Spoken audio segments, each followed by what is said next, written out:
आज हम देखेंगे डीमन स्लेयर सीजन 4 के एपिसोड नंबर 3 को। इसके पिछले सभी एपिसोड्स के वीडियोस आपको हमारे चैनल पर मिल जाएंगे। तो चलिए जानते हैं आगे की कहानी को बिना किसी देरी के। एपिसोड की शुरुआत में हम उजुई को देखते हैं जो कि डीमन स्लेयर्स की स्टेमिना ट्रेनिंग करवा रहा था, जिसमें सबकी हालत खराब हो रही थी। लेकिन ये बेसिक फिटनेस ट्रेनिंग थी। जब तक ये लोग इस ट्रेनिंग को पास नहीं कर लेते, अगले हाशिरा की ट्रेनिंग में नहीं जा सकते। वहीं उजुई काफी स्ट्रिक्ट था। वो इनसे कहता है कि अगर तुम यहीं पर फेल हो गए तो मित्सुरी और सानेमी की ट्रेनिंग तो झेल ही नहीं पाओगे। स्लेयर्स को ये ट्रेनिंग नर्क के समान लग रही थी। पूरी तरह से ठीक होने पर तांजीरो भी इस ट्रेनिंग के लिए यहाँ आ जाता है। उजुई भी उसे देख काफी खुश होता है और तांजीरो की तारीफ भी करता है कि उसने एक और अपर रैंक डीमन को हरा दिया। उजुई अब तांजीरो को भी ट्रेनिंग पर लगा देता है, जिसमें तांजीरो को बहुत मजा आ रहा था। उजुई की तीनों पत्नियां सबके लिए खाना बना रही थी और वो भी तांजीरो को देखकर काफी खुश होती हैं। उजुई सभी स्लेयर्स से कहता है कि वो पेट भर के खाना खाएं। अच्छे से खाएंगे तो अच्छे से ट्रेनिंग कर सकेंगे और जिसने भी खाना छोड़ा उसे एक्स्ट्रा ट्रेनिंग करनी पड़ेगी। इसके बाद दो स्लेयर्स नाइट ड्यूटी पर पहरा देने जाते हैं। आजकल डीमंस दिखना काफी कम हो गए थे। शायद सभी डीमंस नेजुको की खोज में लगे हैं, ऐसा इन्हें लगता है। लेकिन असलियत तो सिर्फ डीमन ही जानते हैं। अचानक इनमें से एक स्लेयर कहीं गायब हो जाता है। ये देख दूसरा स्लेयर डर जाता है, पर वो स्लेयर इसके साथ मजाक कर रहा था। तभी इन दोनों को पास की गली में से कुछ आवाज आती है, पर ये उस पर ध्यान नहीं देते और आगे बढ़ते रहते हैं। तभी हम गली के अंदर से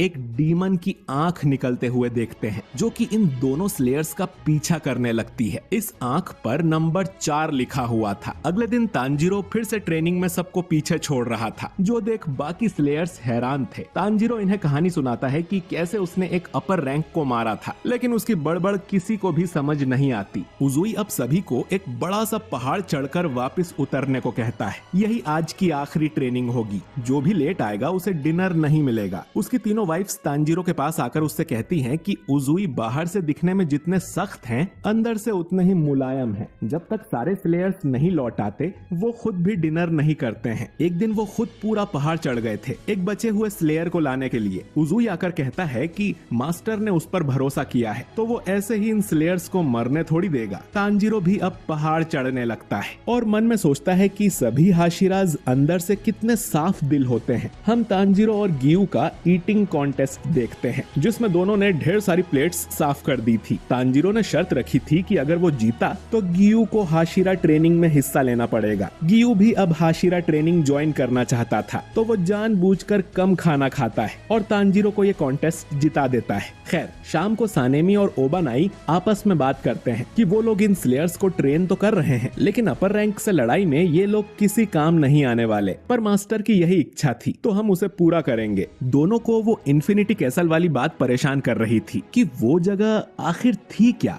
और इतने सारे डीमंस अचानक कहाँ गायब हो गए थे। अगर वो डीमंस के छुपने की जगह है तो इन्हें उसके बारे में पता कैसे नहीं है। सानेमी बताता है कि वो उसी जंगल में कई बार गया है, लेकिन उसे कुछ नहीं मिला। ओबानाई कहता है कि ठीक उसी टाइम से बाकी सब डीमंस भी दिखना बंद हो गए हैं। जाहिर है कि उन सब का टारगेट नेजुको है और जल्द ही कुछ बड़ा होने वाला है। सानेमी कहता है कि चाहे उसके सामने कुछ भी आ जाए, वो अकेला ही सबको खत्म कर देगा। ओबानाई कहता है कि डीमन स्लेयर कॉर्प्स के लिए ये एक अशुभ घड़ी है। हाशिरा ट्रेनिंग की वजह से उसका ध्यान भटकता रहता है, लेकिन अंदर से वो आने वाले खतरे के बारे में ही सोचता है। ये और कुछ नहीं बल्कि तूफान के आने से पहले वाली शांति है। इसके बाद ये दोनों एक दूसरे से लड़ने की बात करते हैं ताकि इनकी भी ट्रेनिंग हो जाए। इधर तांजीरो उजुई की वाइफ्स के साथ किचन में घुसा हुआ था। ये तीनों तांजीरो का शुक्रिया भी करती हैं एंटरटेनमेंट डिस्ट्रिक्ट में उनकी रक्षा करने के लिए। पर तांजीरो कहता है कि वो अकेला थोड़ी था। हिनात्सुरु कहती है कि तांजीरो, नेजुको, इनोसुके, जेनित्सु और उजुई, अगर इनमें से कोई एक भी कम होता तो शायद ये लोग अगली सुबह का सूरज नहीं देख पाते। ये किसी चमत्कार से कम नहीं है। उसे यकीन है कि उजुई अब भी लड़ना चाहते हैं। वो अक्सर ही नींद में बोलने लगते हैं और रिटायर होने के लिए खुद को दोषी ठहराते हैं। आखिर में ये तांजीरो से कहती है कि तुम मुजान किबुत्सुजी को जरूर हरा देना। खैर, उजुई अब स्लेयर्स से कहता है कि वो सभी आज स्पेशल ट्रेनिंग करेंगे, जिससे इन्हें असली लड़ाई का अनुभव होगा। इसके बाद वो सभी को पहाड़ी पर ले जाता है। अब तक अंधेरा हो गया था, क्योंकि डीमंस सिर्फ रात में आते हैं, तो इन्हें अंधेरे में लड़ना सीखना होगा। उजुई अब इनके लिए डीमन है, सबको उससे बचने की कोशिश करना है और तांजीरो का काम होगा सभी को प्रोटेक्ट करते हुए उजुई को हराना। उजुई अब चुपके से इन पर अटैक करने लगता है और किसी को वो दिख भी नहीं रहा था। उजुई आखिर एक निंजा था, तो तांजीरो भी उसे सेंस नहीं कर पा रहा था। उजुई अब खुद इनके सामने आता है। एक स्लेयर डरते हुए कहता है कि ये नामुमकिन है, वो एक हाशिरा को नहीं हरा सकते। उजुई उस स्लेयर को मारते हुए उससे कहता है कि क्या तुम डीमन से भी यही कहोगे? तांजीरो अब सभी स्लेयर्स को इकट्ठा होने को बोलता है और खुद उजुई से लड़ने लगता है। सिर्फ एक हाथ होने के बाद भी उजुई काफी ताकतवर था। दोनों में लड़ाई होने लगती है और उजुई ये देख काफी खुश होता है कि तांजीरो पहले से ज्यादा स्ट्रॉन्ग हो गया था। अब ये देख बाकी स्लेयर्स को भी जोश आता है और वो भी उजुई पर हमला कर देते हैं। अब ये सब लोग मिलकर उजुई से लड़ रहे थे। ट्रेनिंग के बाद उजुई सभी को डांट लगाता है कि तुम लोग एक रिटायर हाशिरा से भी नहीं जीत पाए।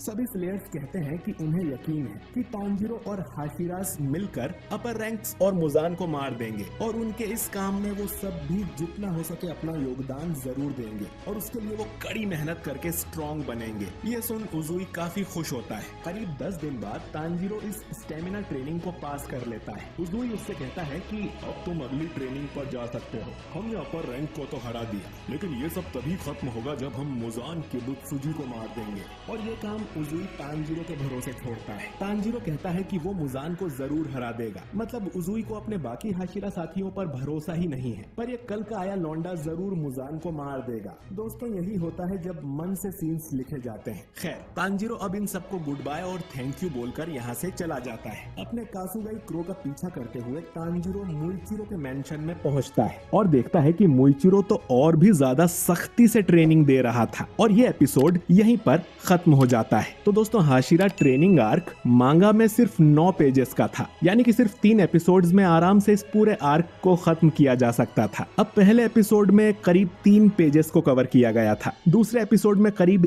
1 पेज को, और आपको यकीन नहीं होगा कि आज के 3rd एपिसोड में मांगा का आधा पेज भी कवर नहीं हुआ है। इस एपिसोड में ढेर सारे नए सीन्स डाले गए हैं जो मांगा में थे ही नहीं। अब ये अच्छी बात है या बुरी बात, ये तो आप लोग कमेंट करके ही बताइए। बाकी उजुई को ज्यादा स्क्रीन टाइम मिला, ये देख मुझे खुशी हुई। अब इस आर्क में 5 पेजेस बचे हैं जो कि अगले 5 एपिसोड्स में कवर होंगे। खैर, एनिमे की तरह मैंने भी इस वीडियो को लंबा खींचने की काफी कोशिश पर नए हैं तो हमारे चैनल को सब्सक्राइब करके बेल आइकन जरूर दबाइए। मैं मिलता हूँ आपसे बहुत ही जल्द अगले वीडियो के साथ। शुक्रिया।